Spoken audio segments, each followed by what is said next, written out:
My name is Lynn Brampton Lidke, and I'm the Youth and Family Coordinator here at St. Andrew's Presbyterian Church in Markham, and this is Last Week This Week, the video series where we retell the youth message just in case you missed it.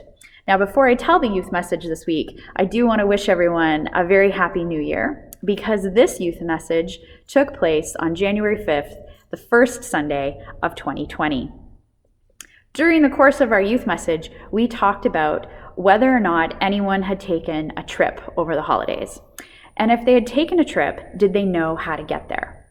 If they didn't know how to get there, how did they figure it out? Did they go old school and use a map? Did they follow a GPS system? Or did they just get directions from someone else who had been there before? Then, when we talked about coming home, we asked questions about, did you take the same route home that you had taken to get there in the first place, or did you mix it up a little bit and take a different route home? If you'll remember, throughout the entire Christmas season, we've been really talking about all of our characters in the Christmas story being on a journey. So we talked about Mary being on a faith journey and a physical journey. We talked about Joseph being on a faith journey as well as a physical journey as he and Mary traveled to Bethlehem. And the last group that we need to talk about in our message is the wise men, because they were certainly on a journey. So we have wise man number 1, we have wise man number 2, and we have wise man number 3, who, for our best account, all traveled on a camel, because they came from the east. Now you'll notice that I have 3 wise men and 1 camel, and that's because the little people set only gave me 1 camel, so we're going to have to use our imaginations to envision more camels for all of the wise men.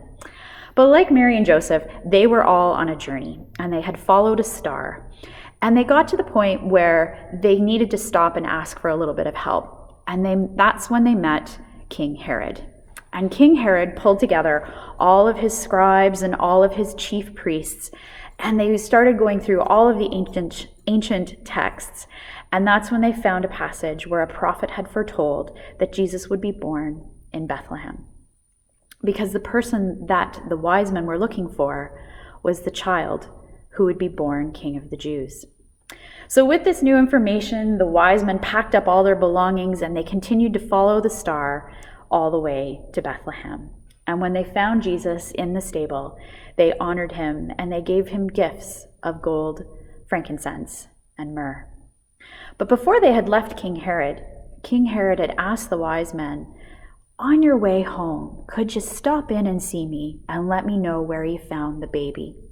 Because I would really like to meet the baby and pay him honor as well." Problem was, King Herod had a different plan in mind. So God came to the 3 wise men in a dream, and he gave them instructions to take a different route home and to not go and see King Herod. And in following that new journey and in following God's instructions, God was able to keep Jesus and Mary and Joseph safe, and he was able to keep his plan on track.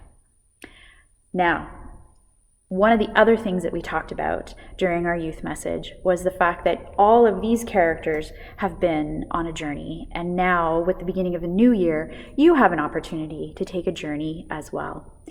We are encouraging our church school families to get involved in something called the 1-year reading plan. And so for 52 weeks, there's a passage of scripture that you can read as a family and then ask questions about and talk about and maybe do an art project, whatever you want to do with it, however creative or discussion oriented your family happens to be.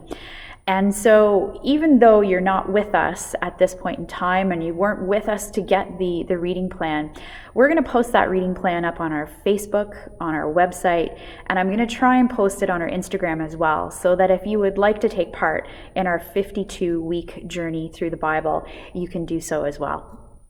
And so with that, I'm going to say that was Last Week This Week, and I hope that you will tune in again next week or perhaps join us